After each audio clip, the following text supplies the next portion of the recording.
বুঝবে এইটা এপিসোড শেষ হলে বুঝতে পারবেন। আলোচনাটা শুরু করি। জিয়াউর রহমান সাকসেসফুল রাষ্ট্রনায়ক হইতে পারছিলেন কারণ তিনি বাইসা বাইসা সব মালগুলারে দেশ চালানোর দায়িত্ব দিয়েছিলেন। ওনারা যে মেধাতেই সেরা ছিলেন তাই না, রাজনৈতিক পরিপক্কতায় ছিলেন সেরা। তাদের কেউ কেউ খালেদা জিয়ার টাইমেও ছিলেন, যেমন ধরেন সাইফুর রহমান, বি চৌধুরী স্যার, মুশিউর রহমান জাদু মিয়া। আর দুর্ভাগ্যজনকভাবে তারেক রহমানের আশেপাশে উঠছে ধান্দাবাজ, ইতর এবং অপদার্থগুলা। আমি বলি তারেক রহমানের চাকর বাকর, রাজনীতি করতে আসে নাই। আর পাশাপাশি তারেক রহমান রাজনীতি বলতে বুঝিয়েছেন ম্যানেজমেন্ট। আমি প্রমাণ দিয়া বুঝাই দিতেছি। তারেক রহমান দেশে ফেরার আগে শেষ যে মিটিংটা করেছেন ওইখানে কইছিলেন, আমি স্বপ্ন টপ্ন দেখি না, আমি পরিকল্পনা করি। শুনেন, আমাদের মধ্যে অনেকেই বক্তব্যে বলেন আমরা এই স্বপ্ন দেখছি, আমরা সেই স্বপ্ন দেখছি। আমি ভাই স্বপ্ন টপ্নের মধ্যে নাই, আমি কোনো স্বপ্নের মধ্যে নেই। আমরা আছি পরিকল্পনার মধ্যে, আমরা পরিকল্পনা করব। শুনেছেন, মানে উনি স্বপ্নের কথা বলবেন না, উনি প্ল্যানিং এর কথা বলবেন। Planning, I have a plan. উনি তো তাইলে রাজনীতি করতেছেন না, উনি করতেছেন ম্যানেজমেন্ট, অ্যাডমিনিস্ট্রেশন। যে রাজনীতি শুধু বলে যে ভাত দেব, কাপড় দেব, চাকরি দেব, এটা অ্যাডমিনিস্ট্রেশন। রাজনীতি তখন শুরু হয় যখন প্রশ্ন ওঠে ওই ভাতের মালিককে, এই কাজের শর্তকে ঠিক করে, এই কাপড়ের দামের উপরে কার নিয়ন্ত্রণ, আমি মুক্তভাবে সিদ্ধান্ত নিতে পারতেছি কিনা, আমি আজাদ কিনা, এই কাপড়ের দামের উপরে কার নিয়ন্ত্রণ, আমি কথা বলতে পারবো কিনা, আমাকে কেউ গুম করে দেবে কিনা, আমার সভা সমাবেশের অধিকার থাকবে কিনা। শুধু জিনিস দেওয়ার প্রতিশ্রুতি দিলে মানুষ ভোক্তা হয়, রাজনীতি মানুষকে নাগরিক বানায়। রাজনীতির কাজ জনগোষ্ঠীকে নাগরিক বানানো, সার্ভিসের ভোক্তা বানানো না। মানুষের পেটে ভাত ছিল না জন্য দেশের মানুষ রক্ত দিয়ে হাসিনাকে হটায় নাই। তারেক রহমান রাজনীতি করতেছেন না, মানুষকে ডিপলিটিসাইজ করতেছেন। ভাত কাপড় কাজ, এই তিনটা জিনিস হচ্ছে রাজনীতি শুরু হওয়ার শূন্য বিন্দু। মানে এখান থেকে রাজনীতি শুরু হয়, এটা না থাকলে রাজনীতি শুরু হয় না। কিন্তু এইখানে থেমে গেলে কি হয় জানেন, মানুষ নাগরিক থাকে না, মানুষ বেনিফিশিয়ারি হয়ে যায়, ভোক্তা হয়ে যায়, কার্ডধারী হয়ে যায়, নাম্বার হয়ে যায়। আর ওই ভোক্তা প্রশ্ন করে না, ভোক্তা অপেক্ষা করে। কিন্তু মানুষ রাজনীতি করে অপেক্ষা করার জন্য না, মানুষ রাজনীতি করে স্বপ্ন দেখার জন্য। হ্যাঁ, স্বপ্ন, এই শব্দটা তারেক রহমান ভয় পায়। উনি স্বপ্ন দেখতে চান না। স্বপ্ন মানে পোস্টার না, স্বপ্ন মানে স্লোগান না, স্বপ্ন মানে আমি কেমন মানুষ হয়ে বাঁচবো সেটা স্বপ্ন, আমি কোন ভবিষ্যতের দিকে যাচ্ছি সেটা স্বপ্ন, আমি কেমন দেশ চাই সেটা স্বপ্ন, আমি কেমন সমাজ চাই এটা স্বপ্ন, আমি কিভাবে পৃথিবীতে কন্ট্রিবিউট করতে চাই এটা স্বপ্ন, আমার দেশকে কিভাবে চিনবে সেটা স্বপ্ন, আমার সন্তানের ভবিষ্যৎ কেমন হবে এটা স্বপ্ন। মানুষ শুধু পেট ভরানোর জন্য রাজনীতি করে না, পেট ভরা লাগে, কিন্তু পেট ভরার পরে মানুষ যেটা চায় সেটা মর্যাদা, কণ্ঠ চায়, অংশগ্রহণ চায়, সম্মান চায়। এই জায়গাটার নামই রাজনৈতিক আকাঙ্ক্ষা। যে রাজনীতি এই আকাঙ্ক্ষাকে স্পর্শ করে না সে রাজনীতি মানুষকে চালায়, মানুষকে তৈরি করে না। এই যে পাইয়া দেওয়ার রাজনীতি, পেট ভরানোর রাজনীতি, ভাত খাওয়ানোর রাজনীতি, এটা কেন বিপজ্জনক জানেন? কারণ এতে নাগরিক দাবিদার না হয়ে গ্রাহক হয়ে যায়, অধিকার হয়ে যায় সুবিধা, প্রশ্ন হয়ে যায় অভিযোগ, আর অভিযোগ করলে কি হয়, সার্ভিস সেন্টারে পাঠানো হয়, তাই তো? এটা রাজনীতি না, এটা কর্পোরেট গভর্নেন্স। রাজনীতি মানে মানুষকে বলা তুমি শুধু বাঁচবে না, তুমি ঠিক করবা কিভাবে বাঁচবা। স্বপ্ন ছাড়া রাজনীতি হয় না। আর স্বপ্ন বাদ দিলে যত বড় প্রতিশ্রুতি দেন না কেন, এটা রাজনীতি না, এটা ডেলিভারি। কমিউনিস্ট পার্টির স্লোগান ছিল ভাত কাপড় কাজ, কমিউনিস্ট পার্টির এক আওয়াজ। ওইটা মানুষকে বাঁচায়, এটা ঠিক, কিন্তু নাগরিক বানায় না। স্বপ্ন মানুষকে নাগরিক বানায়, স্বপ্ন ছাড়া রাজনীতি না, এটা কর্পোরেট ম্যানেজমেন্ট। তারেক রহমান সিপিবির রাজনীতি করিচ্ছে, ভাত কাপড় কাজ, তারেক রহমানের এক আওয়াজ। কিন্তু তারেক রহমান আপনার প্রতিপক্ষ স্বপ্ন দেখাচ্ছে। এই শক্তিশালী স্বপ্নের কাছে আপনার তথাকথিত প্ল্যানিং হারা যাবে। দেখেন,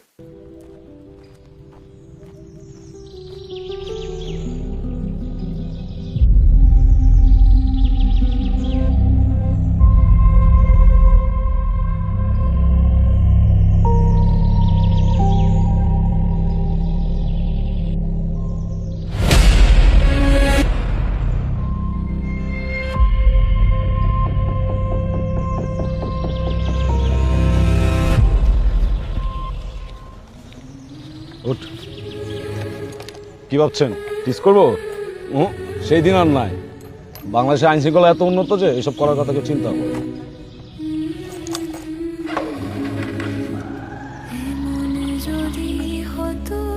কি ভাবছেন এগুলো সত্যি? এগুলো সবই আমাদের স্বপ্ন, আর এই স্বপ্নকে বাস্তবায়ন করতে হলে সৎ ও যোগ্য লোককে ভোট দিন। দেখেছেন স্বপ্ন, আরো দেখবেন স্বপ্ন। দেখেন।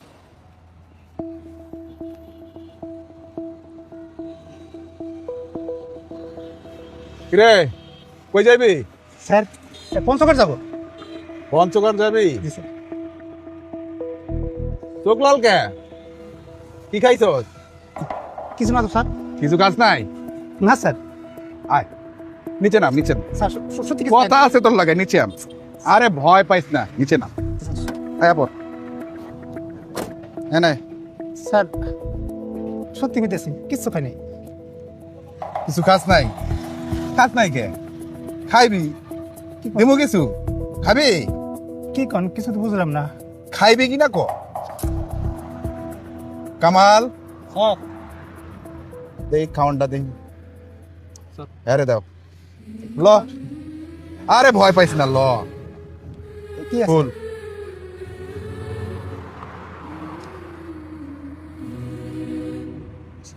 স্যার এ তো আমার পরিবার দিছিল রাস্তায় খাওয়ানোর লেগা। তুই তো বহু দূর যাইবি, সেই পঞ্চগড়। জি স্যার। রাস্তায় খাওয়ান পাবি কি পাবি না খাইয়া ল। খাইয়া ভালো করে গাড়ি চালাইবি, ঘুমাইবি না, বুঝছস? ঠিক আছে স্যার। বহুত দূরের রাস্তা, জি স্যার। যা। স্যার কি ভাবছেন এটা সত্য? এটা স্বপ্ন।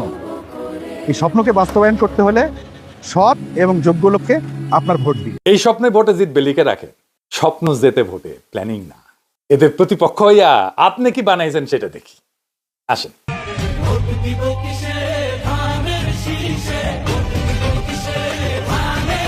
দেখে যাও এর মধ্যে কি আছে। রাজনীতি আছে, স্বপ্ন আছে, কল্পনা আছে, দেশ আছে, মানুষ আছে? নাই। খেমটা নাচ ছাড়া কিছু নাই, কোনো রাজনীতি নাই। কেন ধানের শেষে ভোট দিবি?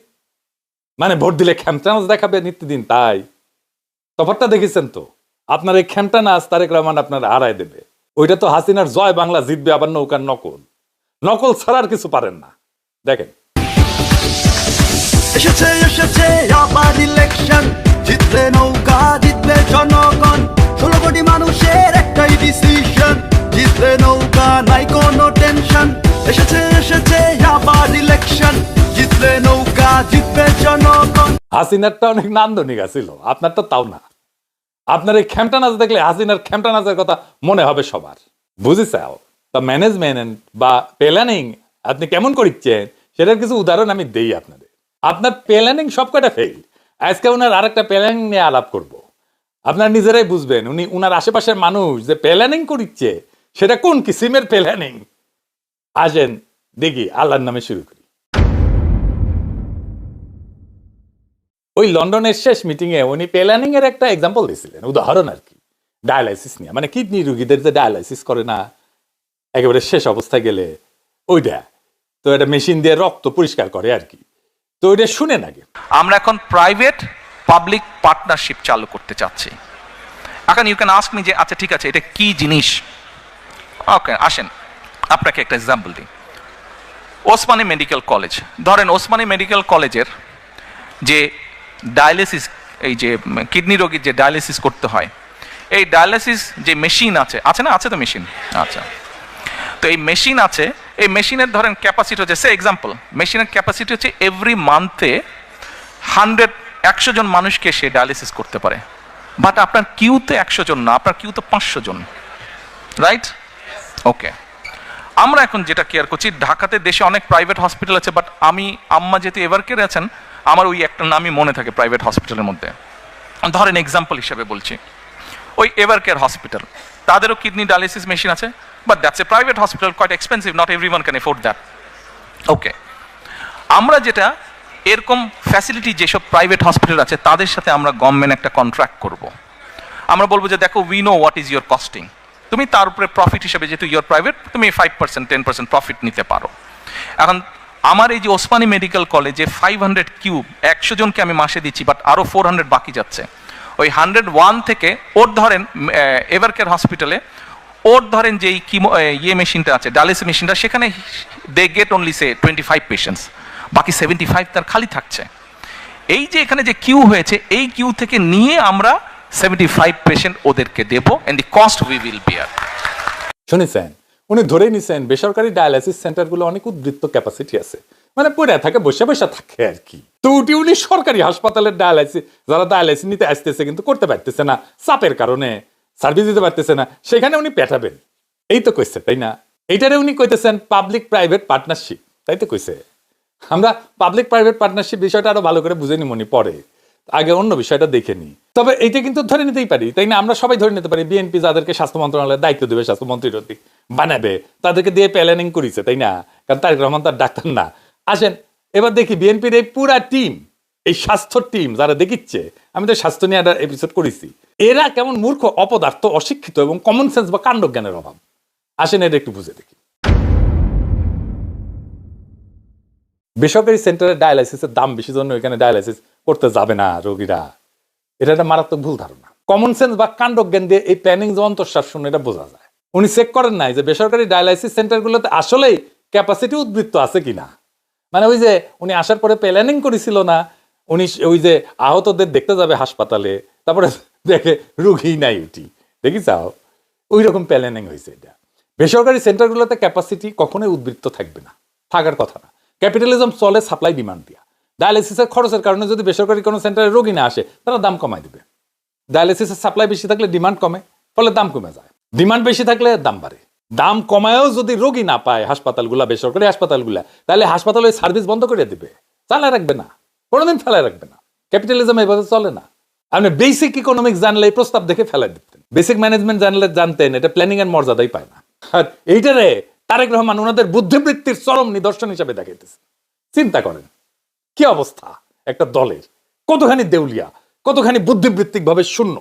আপনারা তারেক রহমান একটা আন্তর্জাতিক গবেষণাপত্র দেখায়, আন্তর্জাতিক জার্নালে ছাপাইছে, কিন্তু রিসার্চ করছে আমাদের দেশের এক্সপার্টরাই।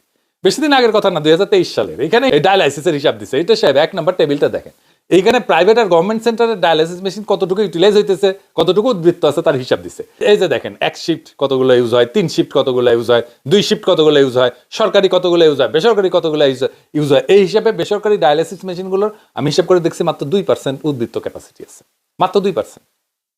আর সরকারি ডায়ালাইসিস সেন্টারগুলোতে 20%, 20% উদ্বৃত্ত আছে, মানে 10 গুণ বেসরকারি সেন্টারের চাইতে। তো আপনার কি হওয়া উচিত? প্ল্যানিং আপনার তো হওয়া উচিত হিসাব অনুযায়ী সরকারি ডায়ালাইসিস মেশিনগুলোকে ফুল ক্যাপাসিটিতে ইউটিলাইজ করা।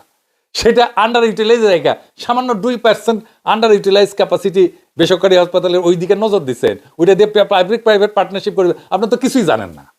এই আপনার প্ল্যান, এই আপনাদের এক্সপার্টাইজ, এই আপনাদের বুদ্ধিমত্তা। হ্যাঁ, আপনারা নাম শুনেছেন পাবলিক প্রাইভেট পার্টনারশিপ, আর কয়া দিচ্ছেন। আর আপনার চাকর বাকররা খুঁজে বের করেছে ইনকা করে পাবলিক প্রাইভেট পার্টনারশিপ করা যায়। এখানে উনার আব্বা জিয়াউর রহমান হইলে ওই যে রিসার্চ করেছে যারা না, তাদেরকে ডেকে বলতেন যে বলেন আমার কিভাবে সরকারি ডায়ালাইসিস মেশিনগুলোর ফুল ক্যাপাসিটিতে ইউটিলাইজেশন করা যায়। আর উনার চাকর বাকররা এসে প্ল্যান দিছে, এটা নিয়ে উনি উনার দলের ইন্টেলেকচুয়াল হ্যাডম দেখাইতেছে। উনার এখানে স্টেটসম্যান সুলভ কাজ হইতো। এটিতে সাহেব 2 নম্বর পৃষ্ঠা ম্যাপটা দেখান, এখানে সবুজ ম্যাপটা দেখেছেন তো, এখানে দেখেন কোন জেলায় কত বেশি ডায়ালাইসিস সেন্টার আছে আর রুগী আছে কত, সেই তুলনার ম্যাপ করেছে। এখানে সবুজ অংশ যেটা গাঢ় সবুজ এবং একটু হালকা গাঢ় সবুজ, ঢাকার ময়মনসিংহ, এই অঞ্চলটায় মেশিনের তুলনায় রোগী বেশি, ডায়ালাইসিস মেশিনের তুলনায়। তা আপনার এই 2 জেলায় আরো বেশি সেন্টার দরকার, এটা পলিসি ইস্যু। আপনি এটা কইবেন, এই সিদ্ধান্ত নেবে মন্ত্রণালয়, পিএমও না। আপনি এই জায়গায় কাজ করবেন, এইটা আপনার কাজ, এটা রাষ্ট্রনেতার কাজ, এটা স্টেটসম্যানের কাজ। আপনি চাকর বাকররা হেলথ নিয়ে বুঝে কিনা, আসলে আপ টু ডেট কিনা, ডায়ালাইসিস নিয়ে বুঝে কিনা, কিডনি রোগ নিয়ে বুঝে কিনা, আসেন একটু দেখি। বাংলাদেশের স্বাস্থ্য ব্যবস্থা নিয়ে বুঝে কিনা, এটা একটু দেখি আসেন। আপনার পাবলিক প্রাইভেট পার্টনারশিপের কথা যেটা কইছেন, এই প্রসঙ্গে আসার আগে পাবলিক প্রাইভেট পার্টনারশিপ কারে বলে সেটা একটু দেখে নি আমার দর্শকদের জন্য। আপনারা তো বুঝেন সবাই, আপনাদের তো প্রচুর জ্ঞানের ভারে আপনারা জুইকা পড়েন আর কি। যাই হোক, পিপিপি মানে পাবলিক প্রাইভেট পার্টনারশিপ, বুঝছাও, বুঝেনি এদের কি। এই পিপিপির ধারণা কিন্তু অনেক পুরানো, এটা নতুন কোনো ধারণা না। সেই রোমান আমলে সরকারকে কিছু কাজ করতে হয়, সবচেয়ে বড় কাজ হইতেছে ইনফ্রাস্ট্রাকচার বানানো। এই যে রাস্তা, ব্রিজ, মেট্রো বানায় না, হাসিনা বানাইছে না, এইগুলো হচ্ছে যে ইনফ্রাস্ট্রাকচার। তো এতে মেলা খরচা, অনেক সময় খরচা করার মতো টাকা থাকে না সরকারের, কিন্তু জিনিসটা করা জরুরি। সেই সময় ধনী ব্যক্তিরা আইসা বলে, রাজামশাই আমি আপনার এই ব্রিজটা আমার নিজের খরচা বানাই দেবো, এই ব্রিজ বানাইতে আমার 100 কোটি টাকা লাগবে। আমি হিসাব করে দেখলাম যে আমি যদি গাড়ি প্রতি 10 টাকা টোল নিই, তাহলে 10 বছরে আমি আমার বানানোর টাকা তুলে ফেলতে পারবো। আপনি আমার 15 বছরের টোল টোলার পারমিশন দেন এই ব্রিজ থেকে। এক্সট্রা 5 বছর টোল টোলার পারমিশন হচ্ছে আমি যে নিজের টাকা খাটাইলাম তার পুরস্কার। এই 15 বছরে আমি আমার লোক রাখুন,